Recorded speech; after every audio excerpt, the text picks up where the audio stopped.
Hi friends, welcome to BC Stud Circle. My name is Srinivasu, geography faculty. ఈరోజు మనం 82వ తూర్పు రేఖాంశం ఇండియాలో ఎలా పోవచ్చున్నది అనే అంశం గురించి తెలుసుకుందాం. ఓకే, మరి 82వ తూర్పు రేఖాంశం అంటే ఏంటి? ఇక్కడ అంటే ఇండియా లోపల 82వ తూర్పు రేఖాంశం అవుతుందో దీని ఒక ప్రామాణిక రేఖాంశముగా మాత్రమే పేర్కోవడం జరిగింది.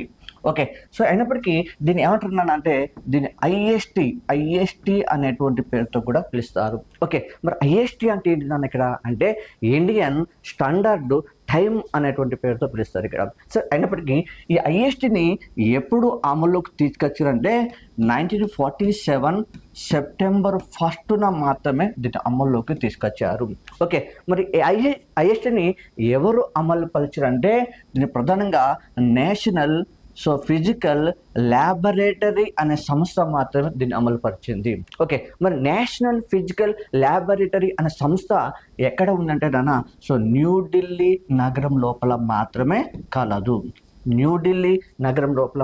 కలదు. సరే, అయినప్పటికీ 82వ తూర్పు రేఖాంశం అవుతుందో ఇది ఇండియా లోపల ఎన్ని రాష్ట్రాలు ఎన్ని కేంద్ర పాలిత ప్రాంతాల గుండా పోతుందంటే 5 రాష్ట్రాలు ఒక కేంద్ర పాలిత ప్రాంతం గుండా మాత్రమే పోవడం జరుగుతుంది. మరి ఏంటి అమ్మ 5 రాష్ట్రాలు ఇక్కడ?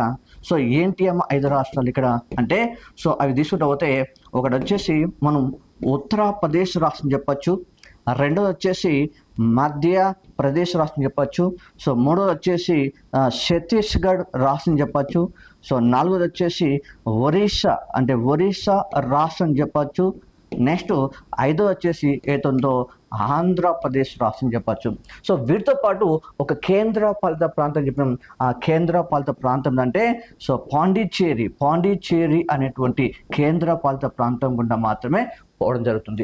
దీన్ని ఒకసారి డయాగ్రామ్ లోపల మనం తీసుకుంటే 82వ తూర్పు రేఖాంశం అంటే ఈ రకంగా చెప్పవచ్చు. ఇక్కడ చూడమ్మా, ఈ 82వ తూర్పు రేఖాంశం అవుతుందో 5 రాష్ట్రాలు చెప్పిన ఇక్కడ.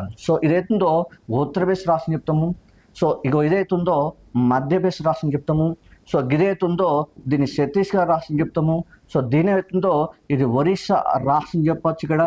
నెక్స్ట్ ఇదైతుందో ఇది ఆంధ్రప్రదేశ్ రాష్ట్రం చెప్పచ్చు. దాని కిందనే కేంద్ర పాలిత ప్రాంతం అయినటువంటి పాండిచ్చేరి అనేటువంటి ప్రాంతం గుండా మాత్రమే పోవడం జరుగుతుంది. Okay, thank you.